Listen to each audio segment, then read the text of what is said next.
बतावत आपनु नाम सुदामा। जैसे ही भगवान ने सुदामा का नाम सुना, भगवान मेरे श्री कृष्ण अपने आसन से कूद पड़े। महाराज भगवान का पीताम्बर कहीं गिर गया, चरण पादुका भगवान ने आज पहना नहीं, और सीधे अपने मित्र सुदामा का नाम सुनते ही मेरे द्वारिकाधीश सुदामा सुदामा कहते हुए दौड़ पड़े। महाराज सभी रानियां सावधान हो गई कि कौन सी विभूति पर हरी है भाई। आज तक हमारे प्रभु इतने वेग से कभी किसी के स्वागत के लिए नहीं दौड़े। सारे द्वारपाल सावधान हो गए कि भाई निश्चित रूप से आज कोई महान विभूति पधारी हुई है, जिसका स्वागत और अगवानी करने के लिए आज साक्षात हमारे प्रभु जा रहे हैं। भागते हुए गए और महाराज सुदामा इधर आमोद में मगन थे, सोच रहे थे, चिंता में व्याकुल थे कि क्या पता मुझे पहचान पाए कि नहीं, अब मैं लौट जाता हूँ। लेकिन भगवान ने आवाज लगाई, सुदामा सुदामा।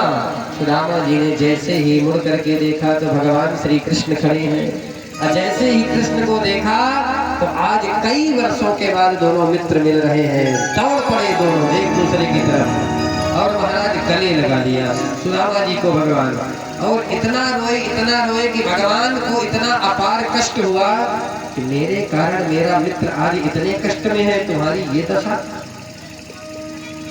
अब तो महाराज सुदामा जी भगवान से गले लगने में भी संकोच कर रहे हैं कि मेरी हड्डियों जैसा शरीर है और कहीं मेरे मित्र को चुभ ना जाए, मेरी हड्डियां, मेरे मित्र को चोट न लग जाए कोमल शरीर में। महाराज भगवान के नेत्र सजल हो गए, भगवान का कंठ अवरुद्ध हो गया, और भगवान अपने महल में सुदामा जी को लाए, अपने निज सिंहासन पर बैठाए, और भगवान ने कहा रुक्मणी जी से, रुक्मणी जी जल्दी से जल लाओ और पात्र लाओ, आज मैं अपने मित्र के पैर धुलूंगा। जब तक रुक्मणी मैया दौड़ी जल लेने के लिए, तब तक जैसे ही सुदामा जी के चरणों के नीचे मेरे कन्हैया बैठे तो महाराज उनके चरणों को महाराज सहलाने लगे। जैसे ही उनके चरणों को देखा, महाराज चरणों से खून बह रहा है, अनगिनत कांटे सुदामा जी महाराज के चरणों में लगे हुए हैं। महाराज भगवान सुदामा जी की ये दशा देख करके इतना रोए कि जब तक रुक्मणी मैया जल का पात्र लाती हैं, तब तक अपने आंसुओं से ही सुदामा जी के पैर धो डाले। साक्षात गंगा जमुना ही भगवान की आंखों से प्रकट हो गई।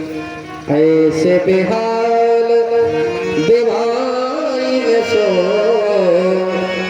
पग कंटक जाल लगे पुनि जोए, हाय महादुख पाय सखा तुम, आए इतै न इतै दिन खोई।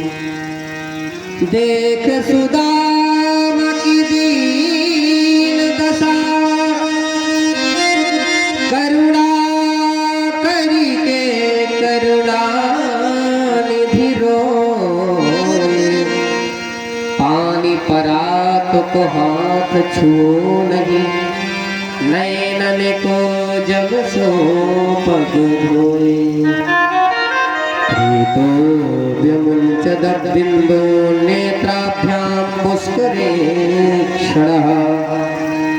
आज जब तक महारानी रुक्मणी जल का पात्र लाती हैं, तब तक मेरे कन्हैया ने अपने अश्रु से ही सुदामा जी के चरणों को प्रक्षालन कर दिया।